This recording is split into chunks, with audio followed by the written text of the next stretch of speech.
Bank Nifty analysis 14 नवंबर से लेकर 18 नवंबर तक का। तो चलिए पहले सबसे पहले फिबोनाची से शुरू करते हैं। पिवट पॉइंट स्टैंडर्ड में सेटिंग्स में जाके हम चेंज करेंगे इसको फिबोनाची पे। यहाँ पे आप देख सकते हो टाइप फिबोनाची, नॉर्मली ट्रेडिशनल पे रहता है, लेकिन यहाँ पे आपको फिबोनाची पे क्लिक करना है और ओके दबाना है। तो सबसे पहले देखते हैं, तो अपना नेक्स्ट इमीडिएट रेजिस्टेंस है 42,471 पे बैंक निफ्टी का। अगर हम ये हो गया R2, हमने ऑलरेडी R1 क्रॉस कर दिया है। रेजिस्टेंस 3 देखेंगे तो 43,834 है। हम दूसरे इंडिकेटर से भी बैंक निफ्टी का एनालिसिस कर सकते हैं। तो सबसे पहले चलते हैं 50, 100 और 200 मूविंग एवरेज। तो आप यहाँ पे चेक कर सकते हो हमारा प्राइस बैंक निफ्टी का भी तीनों के ऊपर ट्रेड कर रहा है। और यहाँ पे आपको गोल्डन क्रॉस दिख रहा होगा। गोल्डन क्रॉस का मतलब है जब 50 days moving average, 100 days moving average या 200 डेज मूविंग एवरेज को अपवर्ड में क्रॉस करते हैं, यानी कि एक बुलिश ट्रेंड बन जाता है ये। तो हमने गोल्डन क्रॉस यहाँ पे कंप्लीट किया, यानी कि बैंक निफ्टी का अपर ट्रेंड और भी है। और आप वीडियो के एंड तक बने रहिए, तो मैं आपको वर्ल्ड इंडिकेटर्स क्या है जो सपोर्ट करने वाले हैं या तो डिसाइड करने वाले हैं हमारा बैंक निफ्टी कैसा परफॉर्म करेगा अगले हफ्ते में, क्योंकि इन्फ्लेशन डेटा और 2-3 चीज़ें और आने वाली है यूएस से और इंडिया से। तो उसके लिए एंड तक बने रहिए, मैं आपको भी डिस्कस करूँगा लास्ट में।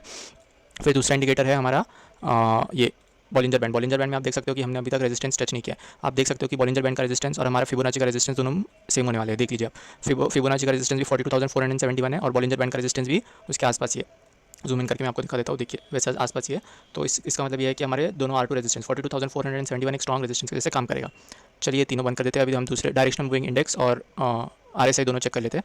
सबसे पहले चलते हैं directional moving index. Directional moving index में हमें ये दिखा रहा है कि अपर ट्रेंड और डाउनवर्ड ट्रेंड में अपर ट्रेंड अभी चल रही है। ट्रेंड अभी स्ट्रॉन्ग नहीं है, लेकिन स्ट्रॉन्ग होने वाली है, क्योंकि ट्रेंड के स्ट्रेंथ ने भी एक अपर मूवमेंट किया है, क्योंकि यहाँ पे अचानक से एक ग्रीन में अपटिक आया है, अपर ट्रेंड आया है। तो हमारा अप ट्रेंड अभी स्ट्रॉन्ग होने वाला है। ये डायरेक्शनल मूविंग इंडेक्स हमें ये बता रहा है।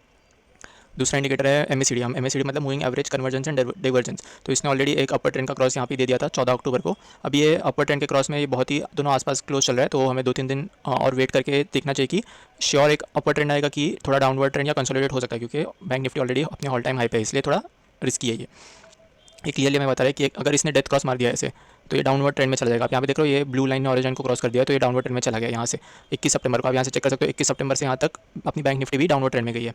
तो अभी यहाँ पे हमें 3-4 दिन और रुक के हम ट्रेड ले सकते हैं बाद में। फिर MACD के बाद अभी हम दूसरा इंडिकेटर चेक करें तो ये pivot point standard. Pivot point standard मतलब फिबोनाची वाला R2 रेजिस्टेंस जो मैंने ऑलरेडी आपको दिखा दिया।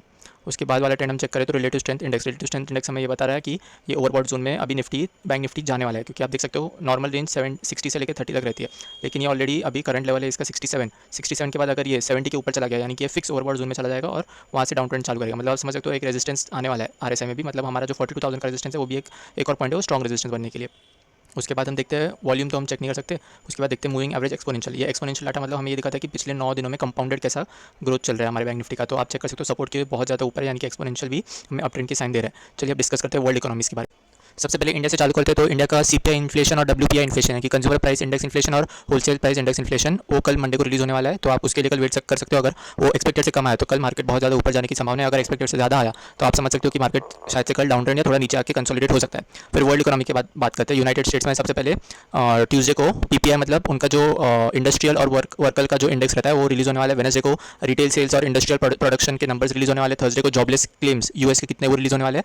और फ्राइडे को उनके एग्जिस्टिंग होम सेल्स यानी कि उनका रियल एस्टेट मार्केट कैसा परफॉर्म करने वाले वो रिलीज होने वाले। चलिए एक बार रिपीट कर लेते हैं। वेडनेसडे को इंडस्ट्रियल प्रोडक्शन मॉर्गेज एप्लीकेशन, यानी कि मॉर्गेज एप्लीकेशन मतलब कितने लोगों को होम लोन्स की जरूरत है अपने घर और फ्लैट्स खरीदने के लिए, उसका नंबर वेडनेसडे को रिलीज होने वाला है। थर्सडे को कितने लोग जॉबलेस है मतलब जो बेरोजगार है उनके लिए थर्सडे को रिलीज होने वाला है। और फ्राइडे को कितने लोन्स कितने घर बेचे गए फ्राइडे को रिलीज होना है। उसके बाद देखते हैं यूरो एनालिसिस। यूरो मतलब जो अपने यूरो स्टेट्स है एक्सक्लूडिंग UK, तो उसके लिए इंडस्ट्रियल प्रोडक्शंस का रिलीज मंडे को होने वाला है। GDP का डाटा रिलीज ट्यूसडे को होने वाला है और थर्सडे को इन्फ्लेशन कितना है वो रिलीज होने वाला है। उसके बाद देखते हैं यूनाइटेड किंगडम्स में ट्यूसडे को रिलीज होने वाला है अनएम्प्लॉयमेंट का नंबर और वेडनेसडे को रिलीज होने वाला है इन्फ्लेशन का नंबर और फ्राइडे को रिलीज होने वाला है रिटेल का सेल्स। तो ये सब वर्ल्ड इकोनॉमी के फैक्टर्स है जो अपने कमिंग वीक्स में इंडिया के स्टॉक मार्केट को अफेक्ट कर सकती है। अगर ये सब नंबर्स एक्सपेक्टेड से अच्छे रहे तो स्टॉक मार्केट इंडिया का ही नहीं पूरे वर्ल्ड का ऊपर जाएगा, लेकिन अगर ये सब नंबर्स एक्सपेक्टेड से बुरे रहे तो आप समझ सकते हो कि शायद से कंसोलिडेट या डाउन ट्रेंड में जा सकता है मार्केट। और वैसे भी मार्केट भी ऑल टाइम हाई पे। तो गाइस यही है अपने नेक्स्ट वीक की बैंक निफ्टी और अपने इंडियन स्टॉक मार्केट का एनालिसिस। ऐसी वीडियोस को और देखने के लिए लाइक और सब्सक्राइब कीजिए। Thank you.